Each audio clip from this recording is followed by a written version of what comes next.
"Could you not touch me? I just can't handle it physically." These were the words my wife said to me. I was just trying to remove some lint from her hair, but she vehemently rejected the gesture. To think that my beloved wife would say something like this to me. I wonder how things ended up like this. I'm John. Just an ordinary office worker. I met my wife, Sarah, during our college years. We got to know each other because we were both in the same club. Back then, she was the leader of the club, a very active and bright woman. I was the vice leader of the club. Being leaders together meant we spent a lot of time in each other's company. I was drawn to her, always reliable and smiling, and mustered up the courage to confess my feelings on Christmas of our senior year. I was worried because Sarah was beautiful and popular, but she said yes. "I like your kindness and thoughtfulness," she said, agreeing to date me. After graduating from college, we ended up at different companies but kept our relationship going. We would spend our weekend going on dates to amusement parks and aquariums. I also turned to Sarah for advice about work. I was struggling to fit in at my new job, but she would give me advice and encourage me. "Everyone goes through this at the start. Thanks, I'll give it my best shot." With Sarah's support, I managed to navigate the challenges of my new job. It's no exaggeration to say that I couldn't have made it without her. By our second year working, we were both thinking about marriage. I proposed to her at an observatory with a beautiful night view. "I will make you happy, Sarah. I'm looking forward to our life together." And so, we got married and began a happy life together. Sarah was considerate and an excellent cook. She would always pack a variety of delicious lunches for me, making sure to include my favorite dishes. I made sure to balance the nutrition. She'd say, handing me the carefully prepared lunch. I look forward to eating it every lunch break. On our anniversaries, we'd enjoy cakes Sarah baked. "Let's always stay together. I love you, Sarah. I'll do my best to keep us happy." We whispered such affectionate words to each other. Those were truly happy times. But then, an event occurred that completely changed Sarah. We started living with her mother, Grace. After losing her husband, Grace was living alone but had an accident that made it difficult for her to live by herself. So, we began our life together. "I'm sorry for the inconvenience." Sarah apologized, but I didn't mind at all. We help each other out in times of need. Grace is family. No need for formalities, I reassured her. Living together turned out to be quite challenging. Grace was particular about everything and would often complain about my habits. "The windowsills are dirty. Clean them up," she'd nag. "Your taste in clothes is terrible. Where do you even find such outfits?" Day after day, I was subjected to such criticisms, and it gradually wore me down. I had hoped Sarah might defend me to some extent, but she never took my side. Instead, she joined in the criticism, saying things like, "Oh, that really is dirty. Clean it up right away, and you have no sense of fashion. Get rid of those tacky clothes immediately." My wife had never behaved like this before. I was utterly confused. "Sarah, why do you only say such harsh things? Consider my feelings too." I asked her when we were alone, but all I got back was a brash response.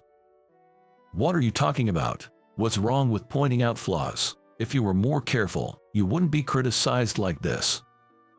"But still, enough, you're being annoying. Instead of complaining to me, why don't you work on improving yourself or help out with the chores?" Sorry. Overwhelmed by Sarah's assertiveness, I ended up backing down. Reluctantly, I tried to be more considerate around Grace. I made an effort to clean more than before and took greater care with my appearance. I thought that by doing so, they might ease up on their criticisms a bit. However, my efforts were misplaced. Sarah and Grace's behavior only escalated, and by the time a year had passed since we started living together, their remarks had almost reached the level of verbal abuse. "Stay away from me. You smell and it's disgusting." "That's right. It would be terrible if Sarah ended up smelling like you. Go somewhere else." I was driven out of the house even on my days off. After wandering aimlessly around the neighborhood, I made a habit of sitting by the riverbank, sipping canned coffee alone. Looking at the park near the riverbank, I saw couples enjoying each other's company, reminiscent of the peaceful times Sarah and I once shared. It felt just like when we ourselves were in such harmonious times. How can we return to those happy days? Sarah had truly changed. Gradually, she stopped making lunches for me, and I found myself eating sandwiches and bread from convenience store during lunch breaks. When colleagues asked, "What happened to the lovely lunches your wife used to make?" I felt awkward and didn't know how to respond. I wanted to reclaim our happiness, but I couldn't fathom why Grace and Sarah were so harsh towards me. I had resigned myself to the idea that Grace was just that kind of person, but I wished Sarah would return to her old self. I understand Sarah taking the side of her mother, Grace. But still, this is beyond any reasonable limit. Initially, I wondered why Sarah had changed, but eventually, I even started to think that maybe this was the real her. The thought that the sweet Sarah I knew might be gone saddened me. Regardless, I was stuck in a rut, unable to find a solution. In stark contrast to me, Grace and Sarah seemed to get along well. They even started using social media to share moments from their enjoyable life. From bits of their conversation I overheard, it seemed they had a decent followers. I was completely left out. This stress at home started affecting my mood at work too. I was subjected to a barrage of insults from morning till night, and upon returning home, I was greeted with yet another onslaught of verbal abuse. As the end of the workday approached, my heart grew heavier. One day, this state of mind led me to make a significant mistake. I missed an important meeting with a client. Michael had told me it was an important meeting, but for some reason, thoughts of my home life distracted me, and I zoned out. I forgot to jot down the date of the meeting in my diary, and it slipped my mind completely. On the day of the meeting, the client called when I failed to show up. I rushed to the meeting place to apologize, but the client was furious. "We will reconsider our dealings with your company," they said. Thanks to Michael's intervention, the situation was salvaged, but I was severely reprimanded. It was a crucial meeting that affected our company's sales. "How could you forget something like that? I'm terribly sorry." I kept apologizing, but I was told that this incident would be reported to the higher-ups. I hope nothing comes of it. However, not long after, my wish was easily shattered. I was transferred to a regional branch office as part of a personal change. This branch was notorious as a place where problematic employees were sent. It seemed my salary would also decrease. Michael didn't say it explicitly, but it was clear this was a demotion. I thought to myself, as if things weren't bad enough at home, now this happens at work too. I hit rock bottom. Moreover, I had to tell this to those two. Just being there got me criticized for everything. Imagining their reaction to my demotion was disheartening. "I'm home," I announced upon returning, but no one replied. When I entered the living room, the two were chatting away happily. But as soon as they noticed me, their faces turned sour instantly. "What? Don't just stand there. Go away. You're in the way." Sarah began her assault. I don't want to say this. That's what I thought in my mind. My spirit was immediately dampened, but it was something that had to be said eventually. Gathering my courage, I informed them about my transfer. Sarah's reaction to my news was colder than I had anticipated. "Let's get a divorce," she said. "What? A divorce?" I was shaken by her sudden statement. But Sarah continued relentlessly. I hate the idea of living in the countryside. Plus, your salary is going to decrease, right? I married you because you had a good job at a prestigious company and earned well. There's no point in staying with you if your salary decreases. You were only good for making money, and now you can't even do that." Grace nodded in agreement. "Cast me out. Money is important after all. There's no value in staying with a husband who earns less. I always thought you were useless. But to think you can't even do your job. A divorce is better for Sarah." I was deeply saddened by their words. Are they saying my only value was my salary? Thinking in my mind. I was too shocked to say anything and even felt like crying. At the same time, I realized that regaining the happy family life I once had was impossible. Lacking the energy to argue, I agreed to the divorce. "All right, let's get a divorce." Thus, our divorce was settled without much ado. An end was put to the painful days that lasted 5 years. Although it was an unfortunate ending, I decided to take this as an opportunity to move on. I thought to myself that the family issues are resolved now. Time to do my best in a new place. Feeling liberated, I worked hard at the regional branch. I was initially worried since it was known as a place for demoted employees, but fortunately, the people in my department were genuinely nice. Especially Emily, a female colleague, was kind to me. "If there's anything you don't understand, please ask," she'd say, always willing to answer my questions. She even shared her homemade lunch with me, saying she had made too much. During one of our lunch breaks, we discovered we lived in the same apartment complex. I was kind to Emily in return, but after what happened with my wife, I was cautious deep down. She seems nice, but you never know what people are really thinking. That's what I was thinking to myself. Emily offered to show me around, suggesting things like, "Shall I tell you about the cheap supermarket nearby?" But thinking it wasn't good to become too dependent, I gently declined her offers.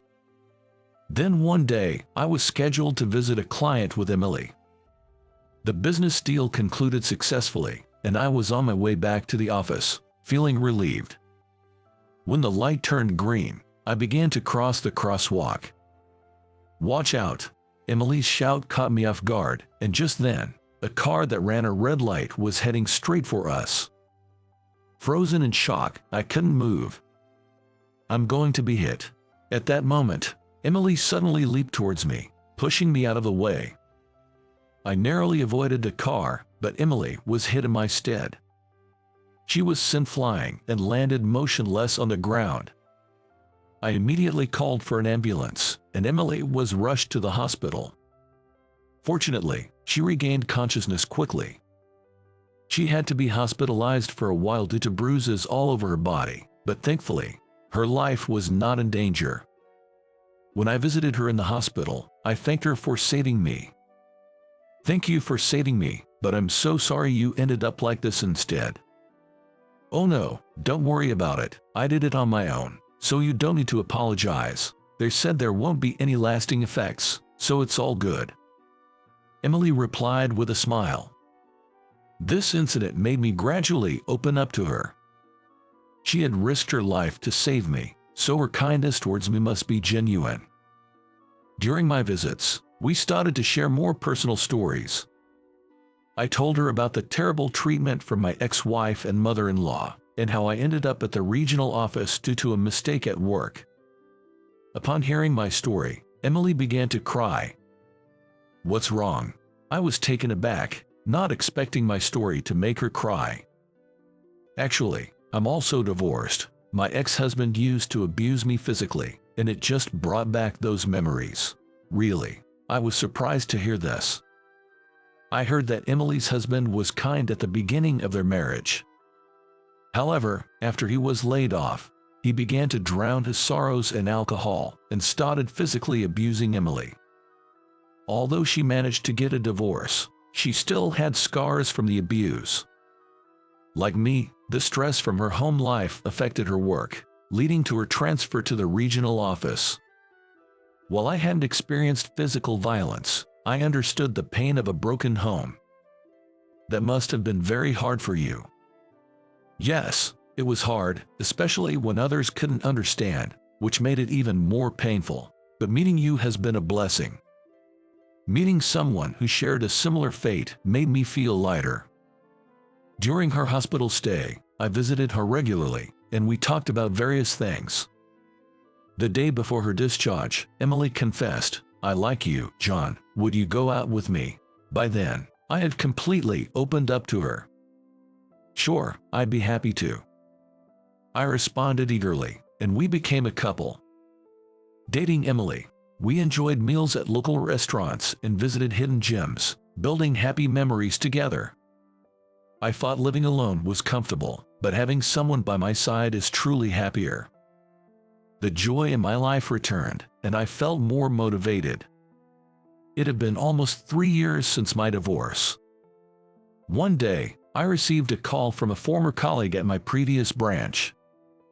We weren't in regular contact, so I was curious about the reason for the call. "It's been a while, what's up?" "Well, I saw a post on social media about someone searching for their ex-husband, and it's gone viral. I thought it might be about you." "Really? Why would that be?" The thought of my ex-wife crossed my mind. "If it's true, what's going on?" Following my former colleague's lead, I searched for the account in question. The account name was Sally. The viral post read, "Help, I'm looking for my ex-husband," and detailed characteristics of the ex-husband. Although it was an anonymous account, I was certain it was Sarah.